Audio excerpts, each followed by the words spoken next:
Good morning class 6. बेटा today you have to study social. आज हम लोग को सोशल स्टडी करना है। सोशल में क्या पढ़ोगे आप? सोशल स्टडीज़ में क्या पढ़ना है आपको? तो सोशल स्टडीज़ में आप जियोग्राफी पढ़ेंगे। तो ओपन कर लीजिए जो चैप्टर आपका हाफ ईयरली के बाद से है, lesson 5 domains of the earth. Okay, तो डोमेन्स ऑफ द अर्थ के बारे में पढ़ना है। क्या होता है डोमेन्स? अर्थ तो जानते हो आप, जिसमें हम रह रहे हैं, प्लैनेट है हमारा। लेकिन अभी डोमेन क्या चीज़ है? डोमेन्स ऑफ अर्थ के बारे में इससे हमें क्या समझा रहा है, ये हमें पढ़ना है। तो देखिए क्या पढ़ोगे। पहली चीज़ इसमें कुछ लर्निंग आउटकम्स दिए हुए हैं। पहली चीज़ आप पढ़ोगे तो इम्पॉर्टेंट डोमेन्स ऑफ अर्थ, जो इम्पॉर्टेंट डोमेन्स हैं अर्थ के बारे में वो पढ़ोगे। दूसरा लिथोस्फीयर, कंटिनेंट्स एंड हाइड्रोस्फीयर आप पढ़ोगे।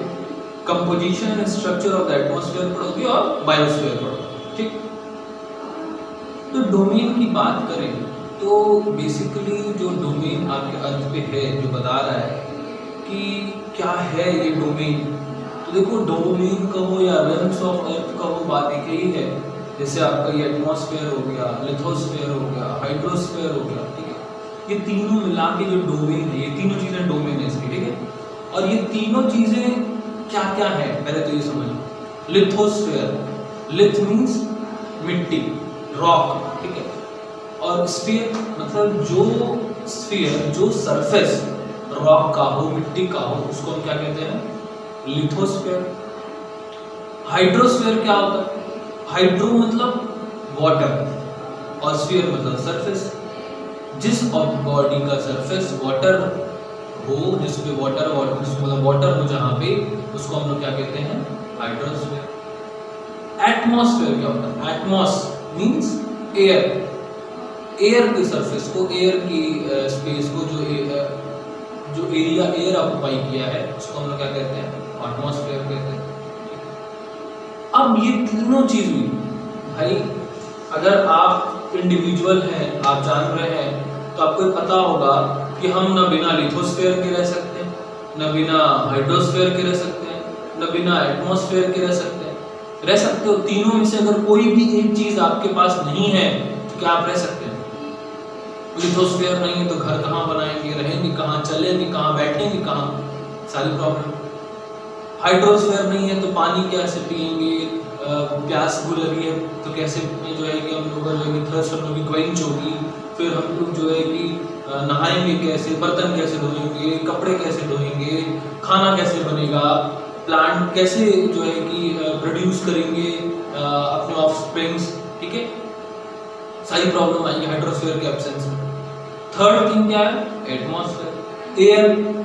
एयर नहीं रहेगी तो कैसे आप इनहेल करोगे ऑक्सीजन, कैसे एक्सहेल करोगे ऑक्सीजन, सॉरी कार्बन डाइऑक्साइड, कैसे सांस लोगे, कैसे जो है कि बाकी चीज़ें होंगी, जैसे प्लांट कैसे सांस लेंगे। तो तीनों चीज़ें बहुत इंपॉर्टेंट है, चाहे एटमॉस्फेयर हो गया, चाहे लिथोस्फीयर हो गया, और चाहे हाइड्रोस्फीयर हो गया। अब अर्थ की ऐसी प्लेस जहां पे ये तीनों चीज एक साथ अवेलेबल है, जहां पे कि लाइफ पॉसिबल है। सिर्फ एयर में भी नहीं रह सकते, हवा में लटक के रह सकते हो नहीं, पानी में रह सकते हो, मछलियां रह सकती हैं, आप रह सकते हो नहीं रह सकते। ठीक, लैंड पे सिर्फ रह सकते हो, सिर्फ लैंड पे भी नहीं रहा जा सकता। तो ऐसा जो स्फीयर जहां पे तीनों चीज की अवेलेबिलिटी है, उसको हम लोग क्या कहते हैं? बायोस्फीयर। क्या कहते हैं उसको? हम लोग बायोस्फीयर कहते हैं। ठीक, देखिए भाई कह रहा है there is a narrow zone of contact called biosphere between the three realms. ये जो तीन रेल्म्स हैं, जो तीन डोमेन्स हैं, एटमॉस्फेयर, लिथोस्फीयर और हाइड्रोस्फीयर का, इन तीनों का कॉम्बिनेशन जहाँ पे होता है, कॉन्ट्रैक्ट जहाँ पे आप एक साथ ही मिलते हैं, उसी को हम लोग बायोस्फीयर कहते हैं। और वही वो एरिया है जहाँ पे लिविंग क्रिएचर्स रहते हैं। ठीक है, समझ रहे हो? देखो all the form of life exist on it. हर तरह की लाइफ, चाहे वो जानवरों की हो, चाहे वो इंसानों की हो, चाहे वो पेड़ पौधों की हो, इस सब की लाइफ ऐसी ही जगह एग्जिस्ट करती है। ठीक, अच्छा देखो कुछ और चीजें बताई है यहाँ पे, चार्ट दिया है आपको रेल्म्स ऑफ अर्थ का, लिथोस्फीयर, हाइड्रोस्फीयर, एटमॉस्फेयर। लिथोस्फीयर मैंने जैसे बताया आपको कि लैंड सरफेस को लिथोस्फीयर कहते हैं। तो जितने भी कॉन्टिनेंट्स हैं भाई large land mass are called continents, ठीक है, ये बात तो याद है ना, बचपन से पढ़ रहे हो कि कॉन्टिनेंट क्या होता है, तो लार्ज लैंड मास, बहुत ज्यादा बड़े बड़े लैंड मास को हम लोग कॉन्टिनेंट कहते हैं, ठीक, large land mass are called continents. तो कॉन्टिनेंट सारे जो है किस में आ जाएंगे, लिथोस्फीयर में।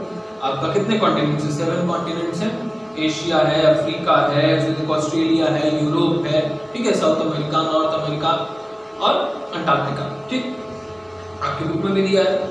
अच्छा, इसमें जो दिया है आपकी बुक में वो सीरियल वाइज दिया, मतलब लार्जेस्ट टू स्मॉलेस्ट। सबसे बड़ा कॉन्टिनेंट कौन सा है, Asia, then Africa, then Australia, then Europe, then north America, then south America, और सबसे छोटा कौन सा है, अंटार्कटिका।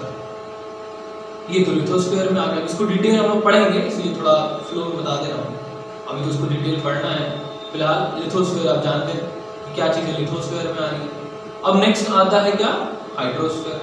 हाइड्रोस्फीयर में क्या चीजें आ रही है वो समझो, जितने ओशियंस हैं, क्यों ओशियन का नाम लिया, क्योंकि ये लार्जेस्ट वाटर बॉडीज है, भाई रिवर्स हो गई, सीज हो गई, लेक्स हो गई, ये सब अल्टीमेटली आके इसी में मिल जाते हैं, ओशियंस में, सी में मिल जाते हैं, आके सी में मिलते हैं, इसलिए ओशियन से मिल जाते हैं। तो हम लोग ओशियंस को उठा लेते हैं तो सारी चीजें कवर हो जाएंगी। हाइड्रोस्फीयर तो कितने ओशियंस हैं, 5 ओशियंस है, देखिए बेटा, Pacific Ocean, Indian Ocean, Antarctic Ocean, Arctic Ocean और Southern Ocean. Pacific, Indian, Antarctic, sorry Atlantic, Arctic और सदर्न, जिसमें कि सबसे बड़ा कौन सा है, पैसिफिक ओशियन, बिगेस्ट ओशियन है, ठीक। और बिजिएस्ट यानी सबसे बिजी ओशियन आपका इंडियन ओशियन, ठीक है, खैर अभी आगे पढ़ोगे। अब आते हैं आपके एटमॉस्फेयर।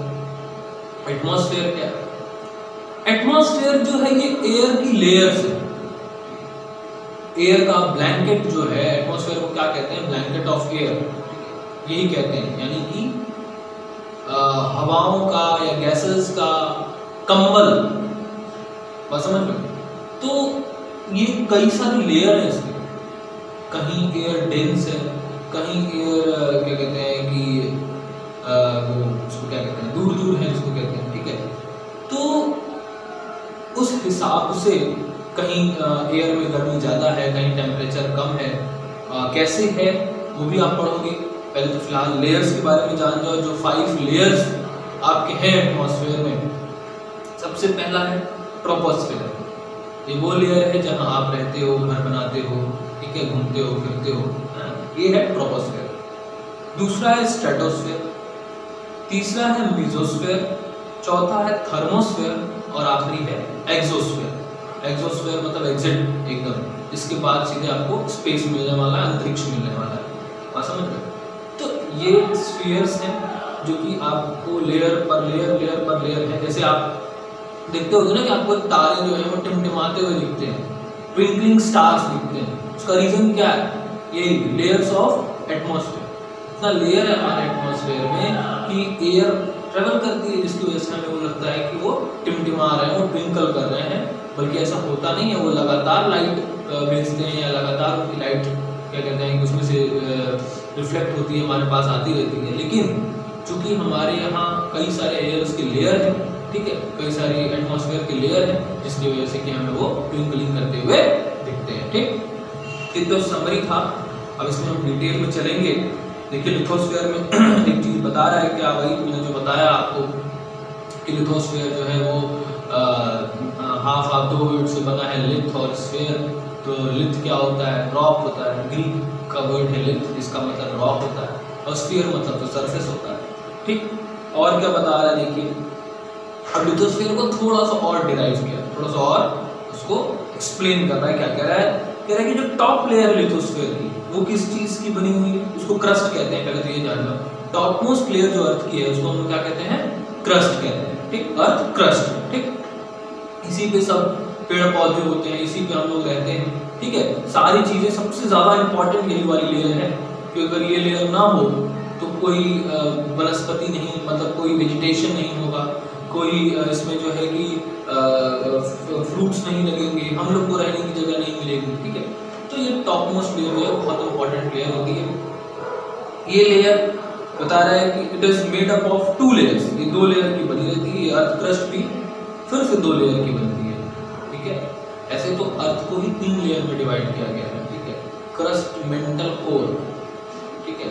क्रस्ट, मेंटल, कोर, सबसे ऊपर क्रस्ट, उसके नीचे मेंटल और सबसे अंदर कोर, ठीक है। अभी आपको केवल क्रस्ट के बारे में पढ़ना है, मेंटल और कोर के बारे में इसमें एक समरी में दिया है, लेकिन उतना ज्यादा आपको डिटेल नहीं बताया, ठीक है। क्रस्ट के बारे में पढ़ रहे हैं हम, ध्यान से पढ़िए।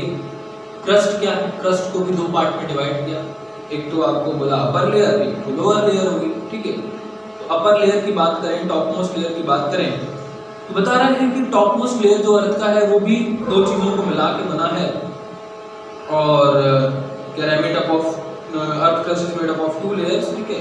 तो पहली लेयर को सिला कहते हैं, SIAL, साइल, SIAL। क्यों कहते हैं इसको SIAL? क्योंकि ये सिलिका और सिलिकॉन और सिलिका और अल्युमिनियम के कंपोजिशन से बना है। ये जो टॉप लेयर है इसका वो सिलिका और अल्युमिनियम के कंपोजिशन से बना है, तो सिलिका का SI और अल्युमिनियम का AL इसलिए हो गया, फाइन, ठीक। जो लोअर इसका है उसको सीमा कहते हैं, SIMA, सीमा। क्यों कहते हैं? क्योंकि लोअर लेवल भी सिलिका तो है उसमें, लेकिन अल्युमिनियम नहीं है उसमें, क्या है, मैग्नीशियम, ठीक है। तो सिलिका का SI और मैग्नीशियम का M, सीमा हो, ठीक है। अच्छा, अब बता रहा है कि lithosphere comprises of landforms like plain, mountain and plateaus. ये तो आप जानते ही हो, बचपन से पढ़ रहे हो, लिथोस्फीयर में बहुत सारी चीजें हैं, प्लेन्स हैं, माउंटेन्स हैं, प्लेट्यूज हैं, ठीक है। ये तो आप जानते ही, उसमें कुछ खास बताना नहीं है आपको। अब देखिए वही चीजें बता रहा है कि जो आपका अर्थ है, ये भी आप जानते हो, बचपन से पढ़ रहे हो, क्लास 3-4 से बातें आप पढ़ रहे हो कि अर्थ पे 29% केवल लैंड है, 71% क्या है, वाटर, ठीक। तो जितने भी कॉन्टिनेंट्स हैं वो सब इसी 29% में है, और जितनी ओशियंस है, 5 ओशियंस जो आपके हैं वो सब 71%, ठीक। तो मैंने आपको डेफिनेशन तो बता ही दी कि ओशियन की डेफिनेशन क्या होती है और कॉन्टिनेंट की क्या होती है, वही बुक में आपकी मेंशन भी है, देखो। The large land mass are called continents while the large water bodies are called oceans. मैंने पहले ही बता दिया आपको। खैर आगे चलते हैं। ये तो कंप्लीट हो गया आपका, ठीक है। एक चीज और जान चाहिए, the continents comprises of both सिला एंड सीमा, साइल एंड सीमा, मतलब SIAL, साइल और सीमा दोनों होता है कॉन्टिनेंट में। भाई ऊपर लेयर जो है साइल होता है, नीचे सीमा होता है। लेकिन जो ओशियंस होते हैं उसमें भी सीमा होता है, उसमें भी ओशियन बेड्स आर ओनली सीमा, क्योंकि भाई टॉप मोस्ट लेयर तो उनकी वाटर की होती है, लेकिन नीचे तो बेस चाहिए ना, पानी कहाँ कहीं तो टिकेगा ना पानी। ऐसा तो है नहीं कि पानी बस ऐसे ही मतलब बह रहा है, ऐसा तो हो नहीं सकता, पानी कहीं तो टिकेगा। ओशियन के नीचे भी जो है कि थोड़ी सी लिथोस्फीयर की सरफेस है, थोड़ी सी अर्थ की सरफेस, थोड़ी सी मिट्टी की सरफेस या रॉक की सरफेस कह लो है, वो किस चीज़ की है, वो सिलिकॉन और अल्युमिनियम की, यानी कि लोअर लेयर ऑफ क्रस्ट है, ठीक। ये हो गया आपका, देखो फिगर में बहुत अच्छे से बताया भी, आप देख सकते हो। इसके बाद मेंटल को भी देखो दिखा रहा है, लिथोस्फीयर में मेंटल क्या है, upper mantle, lower mental, 2 mental भी होते हैं, कोर भी होता है, ठीक है, इनर कोर, आउटर कोर भी होता है। खैर उतना डिटेल आपको नहीं जाना है इसमें। अब आ जाइए आप world continents of the world पे, कौन कौन से कॉन्टिनेंट हैं। सबसे पहले सबसे बड़ा कॉन्टिनेंट जो है वो एशिया है, इंक्लूड मिडिल ईस्ट। देखिए चार्ट भी बना हुआ है, एरिया भी बता रहा है, और टोटल लैंड सरफेस भी बता रहा है कि 30% of total land surface Asia ले लेता है पूरे अर्थ का, ठीक। अफ्रीका उसके बाद है, 20% लेता है, नॉर्थ अमेरिका है, उसके बाद साउथ अमेरिका, फिर अंटार्कटिका, फिर यूरोप, फिर ऑस्ट्रेलिया। तो ये सारे कॉन्टिनेंट आपको बता दिए गए कि कितना परसेंट कौन लेते हैं, सारा चार्ट बना हुआ है। कौन सबसे लार्जेस्ट है ये भी आपको चार्ट से पता चल जा रहा है, कौन सबसे स्मॉलेस्ट है ये भी आपको चार्ट से पता चल जा रहा है, ठीक है। अच्छा अब देखिए नेक्स्ट एशिया के बारे में डिफाइन किया है बढ़िया से, बड़े में। एशिया क्यों डिफाइन किया है बड़े में? क्योंकि एशिया ही ऐसा वो कॉन्टिनेंट है जो कि हमारा कॉन्टिनेंट है। India lies in Asia, India कहाँ पड़ता है? एशिया में पड़ता है, ठीक है। हमारा प्लेनेट का नाम अर्थ है, हमारे कॉन्टिनेंट का नाम क्या है? एशिया। कंट्री का नाम तो जानते ही हैं आप, इंडिया। स्टेट का नाम भी मोस्ट प्रोबेबली जानते होंगे। अब हम जिस स्टेट में हैं वो तो यूपी है, और सिटी का भी नाम आप जानते होंगे, उसमें कहाँ है आपकी सिटी? वाराणसी, ठीक है। तो एशिया की बात कर रहा है, बता रहा है देखो एशिया लार्जेस्ट कॉन्टिनेंट है वर्ल्ड में, 1/3 वही 30% यानी कि 1/3 टोटल अर्थ का ऑक्युपाई करता है।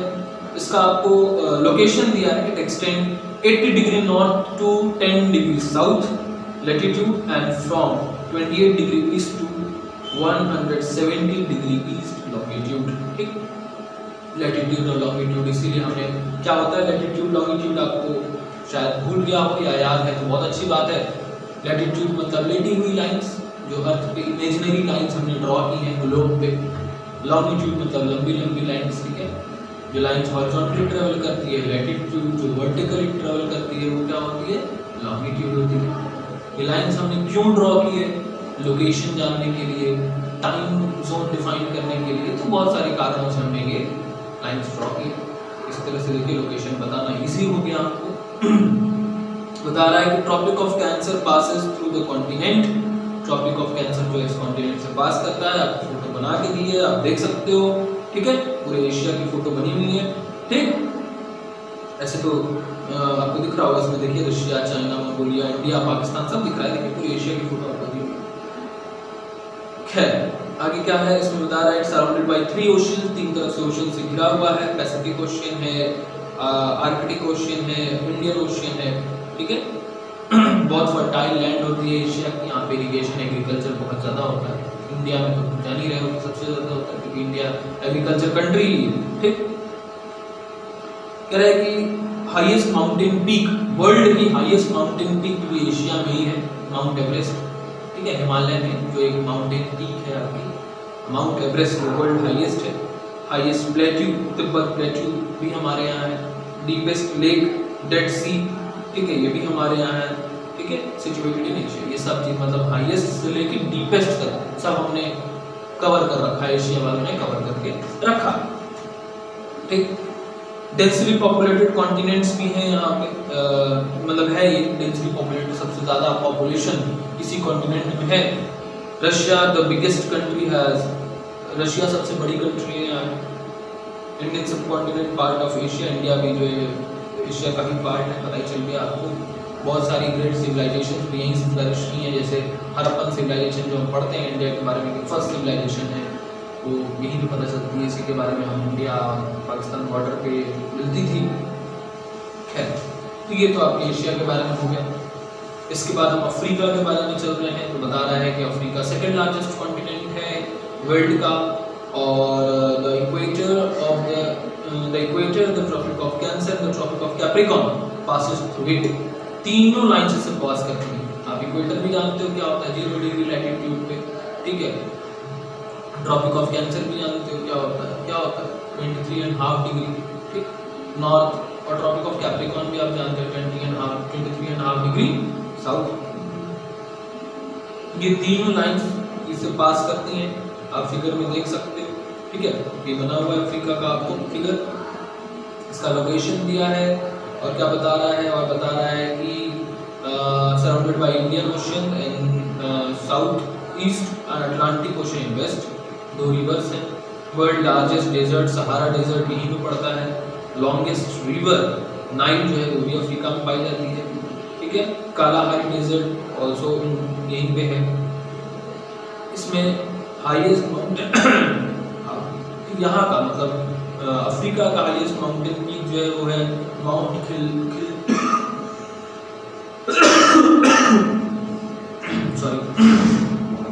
माउंट किलिमंजारो लोकेटेड, ठीक है, यहाँ पे लोकेटेड है।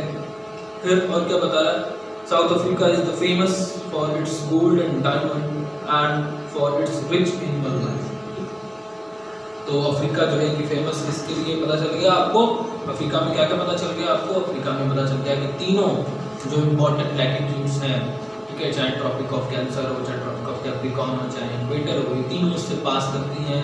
प्लस आपको ये पता चला इसमें कि ये जो है यहाँ पे हाईएस्ट, यहाँ का हाईएस्ट मतलब अफ्रीका का highest mountain peak Mount Kilimanjaro है। Longest river of the world Nile river यहीं पाई जाती है। लॉन्ग मतलब बिगेस्ट डेजर्ट कह लो, ठीक है, वह लार्जेस्ट डेजर्ट कह लो। लार्जेस्ट डेजर्ट जो है वो सहारा डेजर्ट है, वो भी अफ्रीका में मिलता है। और यहाँ पे सबसे ज़्यादा फेमस किस लिए? अफ्रीका, डायमंड और गोल्ड के लिए, ठीक। और यहाँ पे वाइल्ड लाइफ बहुत रिच है, ठीक। अब आगे आइए नॉर्थ अमेरिका पे। नॉर्थ अमेरिका बता रहा है कि थर्ड लार्जेस्ट कॉन्टिनेंट है, तीसरे नंबर पे दिया है इसीलिए, ठीक। इसकी लोकेशन दी हुई है आपको, 3 ओशियंस बता रहा है कि सराउंड करते हैं नॉर्थ अमेरिका को। कौन कौन से? आर्कटिक, पैसिफिक और अटलांटिक ओशियन, ठीक। Isthmus of Panama joint south America, ठीक है। नॉर्थ अमेरिका और साउथ अमेरिका को ज्वाइन करने के लिए जो पतली सी लाइन बीच में गई है वो इस्थमस ऑफ पनामा है, ठीक है। USA, Canada and Mexico cover over of the continent, मतलब सबसे ज़्यादा यहाँ पे इस कॉन्टिनेंट में जो मेन कंट्रीज हैं वो कौन कौन सी हैं? यूएसए है, कनाडा है और मैक्सिको, ठीक। ये मेन कंट्रीज हैं। Largest fresh water lake in the world, सबसे बड़ा फ्रेश वाटर लेक है पूरे वर्ल्ड में यहाँ पे, ठीक है। Lake superior is situated here, ठीक। तो सब में कुछ कुछ खास है, देख रहे हो ना। एशिया में आपको पता चला क्या क्या खास है, अफ्रीका में आपको पता चला, अब अमेरिका में भी आप देख रहे हो, नॉर्थ अमेरिका में भी आपको पता चल रहा है कि यहाँ पे largest fresh water lake. Fresh water lake मतलब ऐसा पानी जो पिया जा सके, ठीक है। सुपीरियर लेक उसका नाम है, lake superior. Longest river of north America, north America की जो लॉन्गेस्ट रिवर है वो मिसिसिपी है, ठीक है। ह्यूज ग्रासलैंड्स है इनके पास, जिसको प्रेरीज कहते हैं, ये भी पता है। प्रेरीज के बारे में क्लास 5 में आपने पढ़ा था, पूरा चैप्टर ही था। नाइग्रा फॉल जो सबसे फेमस फॉल है वो भी यहाँ लोकेटेड है। फिर आते हैं हम लोग साउथ अमेरिका पे।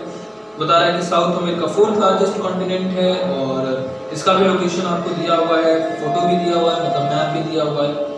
बता रहा है कि it is surrounded by Atlantic ocean, Pacific ocean, 2 ocean से सराउंड है।